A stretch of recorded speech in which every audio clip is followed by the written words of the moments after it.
Cosmo health வியூவர்ஸ்க்கு வணக்கம்.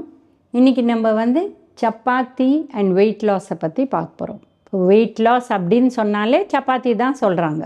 அதனால் நம்ம சப்பாத்தியை பற்றி முதல்ல பார்த்துட்டு அப்புறம் அது எப்படி வெயிட் லாஸ்க்கு ஹெல்ப் ஆகுதா இல்லையா அதை பற்றி பேச போகிறோம். இப்போ சப்பாத்தின்னு எடுத்தால் எல்லாருமே பேக்கெட்டில் கோதுமையை வாங்கி ஃபஸ்ட்டு எடுத்துகிட்டு அதை அப்படியே சப்பாத்தி பண்ணுறாங்க.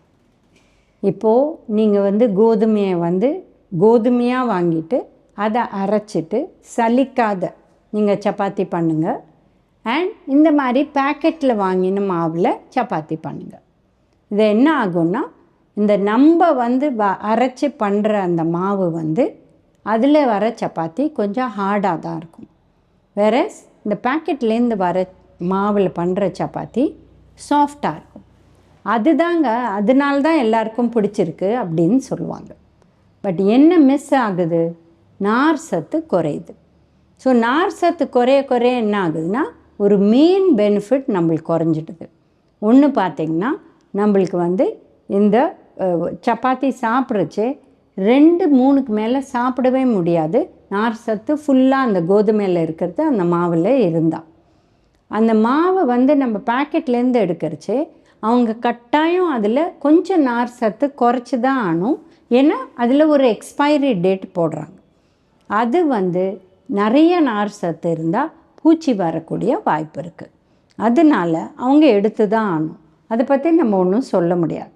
பட் இது என்ன ஆகுதுன்னா, நம்மளுக்கு தேவையான அந்த நார் சத்து அதில் ஃபுல்லாக வருது கிடையாது.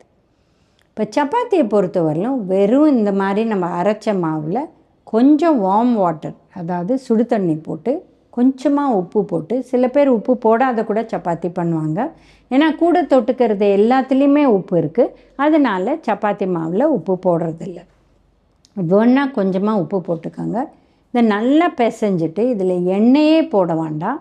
இதை நம்ம தட்டி அப்படியே சப்பாத்தி பண்ணி இதை ஃபுல்கா அப்படின்னு சொல்லுவோம். ஒரு துணியை வச்சு நம்ம தொட்டு பண்ணால் அது தவாலே நல்ல ஒரு பூரி மாதிரி வந்துடும். இல்லை ஒரு கிரில்லு வச்சு அதை கேஸ் மேலே வச்சு போட்டோன்னா இது கூட நல்லா பூரி மாதிரி வரும். இதை நம்ம சாப்பிட்லாம். பட் நம்ம நார்மலாக பண்ணுறது, இந்த மாவுலேயும் எண்ணெய் போடுறோம்.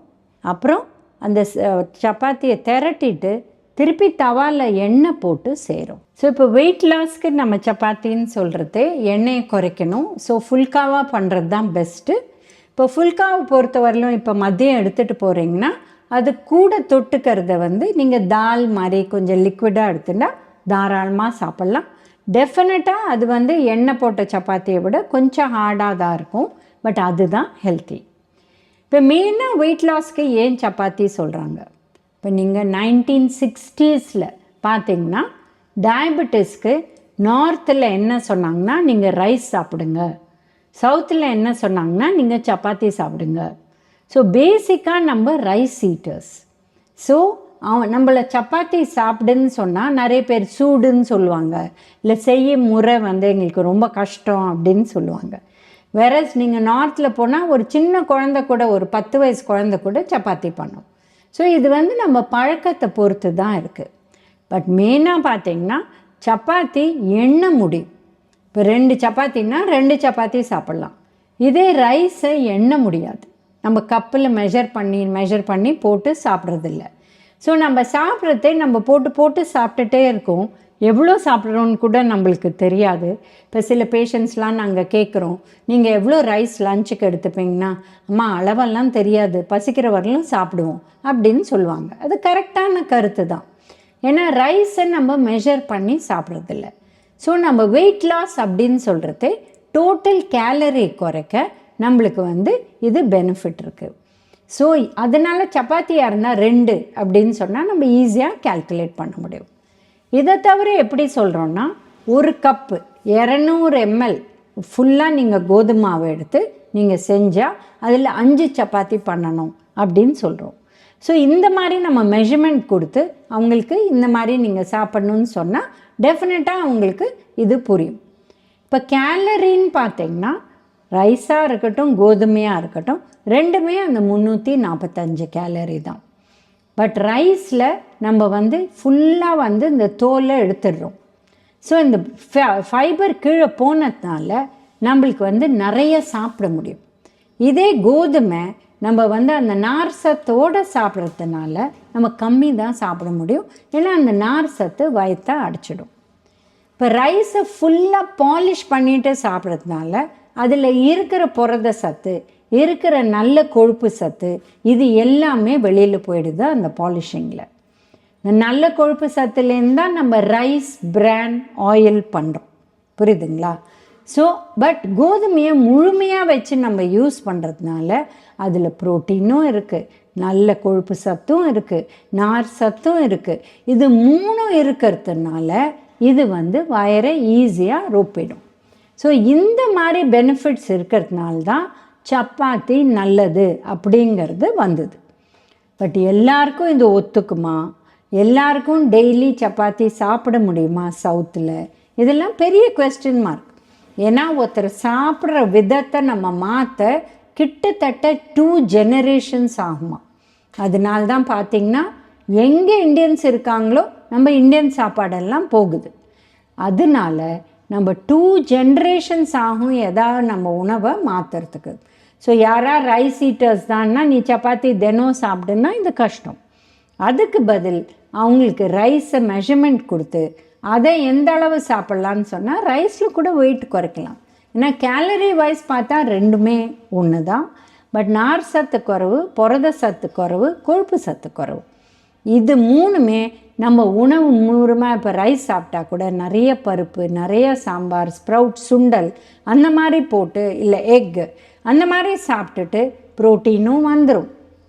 ப்ளஸ் சிறிய அளவு நம்ம நெய் ஊற்றி சாப்பிடுவோம், அது கூட பண்ணலாம். ஸோ இந்த மாதிரி நம்ம அட்ஜஸ்ட் பண்ணோன்னா வெயிட் லாஸ்க்கு ஹெல்ப் ஆகும். ஸோ சப்பாத்தியை பொறுத்தவரையில் இப்போ பார்த்திங்கன்னா கோதுமையிலே பல விதமான கோதுமை இருக்குது. நம்மளுக்கு நார்மலாக தெரிஞ்சது பஞ்சாப் கோதுமை, இதில் தான் நம்ம வந்து சப்பாத்திக்கு மாவு பண்ணுவோம். அடுத்து பார்த்திங்கன்னா சம்பா கோதுமை, இது யூஸ்வலாக வந்து நம்ம வந்து இந்த மாதிரி உப்புமா இல்லை கஞ்சி அதுக்கு தான் யூஸ் பண்ணுவோம். இப்போ பார்த்திங்கன்னா எம்மர் வீட்டு, கப்லி வீட்டு, இந்த மாதிரி பல விதமான கோதுமை இருக்குது. இதில் என்ன பெனிஃபிட்னா சில கோதுமையில் நார் சத்து ஜாஸ்தியாக இருக்குது, அதனால இது வந்து டயபெட்டிஸ்க்கு இன்னும் பெட்டர். அண்ட் க்ளூட்டன் வந்து அதில் சிறிய அளவு இருக்குது, அதனால இன்னும் பெட்டர் அப்படின்னு வருது. யாருக்கெல்லாம் க்ளூட்டன் சென்சிட்டிவ் என்ட்ரோபதி இருக்கோ அவங்க வந்து கோதுமை எந்த விதத்துலேயும் சாப்பிட முடியாது.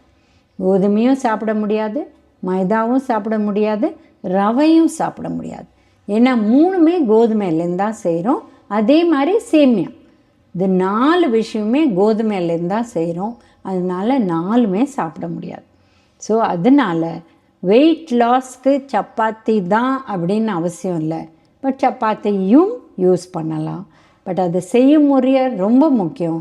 எண்ணெய் கம்மியாக போட்டு அண்ட் சப்பாத்தியும் சின்னதாக மீடியம் சைஸ், நம்ம ஒரு சின்ன கை எடுத்தோன்னா ஒரு மீடியம் சைஸ், ஒரு 6 inches டயமீட்டர், இல்லை மேக்ஸிமம் 8 inches, அதுக்குள்ளே நம்ம வந்து சாப்பிட்டோம்னா இதில் பெனிஃபிட்ஸ் டெஃபினட்டாக இருக்குது. இப்போ சப்பாத்தியை பொறுத்தவரையிலும் எல்லாருக்கும் டைஜஸ்ட் ஆகும்னு சொல்ல முடியாது. சில பேருக்கு அதில் நார் சத்து இருந்தால் கூட கான்ஸ்டிபேஷன் க்ரியேட் ஆகும். அப்போ அவங்க நிறைய காயோடு அதை எடுத்துக்கணும். சில பேர் சூடுன்னு சொல்லுவாங்க, அவங்களுக்கு டைஜஸ்ட் ஆகாது, அதனால் வயிற்று வலி இந்த மாதிரி ப்ராப்ளம்ஸ் வரலாம். இந்த மாதிரி க்ளூட்டன் ப்ராப்ளம்ஸ் இருக்கிறதுனால யாருக்கு க்ளூட்டன் ஒத்துக்காதோ அவங்க சாப்பிடக்கூடாது. ஸோ இந்த மாதிரி நெகட்டிவ்ஸும் இருக்குது சப்பாத்தியில். வேறு ரைஸில் பார்த்திங்கன்னா உங்களுக்கு க்ளூட்டன் கிடையாது. அதனால் அது யார் யாருக்கு ஒத்துக்காதோ அவங்க சப்பாத்தியை எடுக்க வேண்டாம், மற்ற விஷயம்லாம் எடுத்துக்கலாம். சப்பாத்தியோட ஹெல்த் பெனிஃபிட்ஸ் பார்த்தோம். இதே மாதிரி இன்னொரு வீடியோவில் மீட் பண்ணலாம். தேங்க்யூ.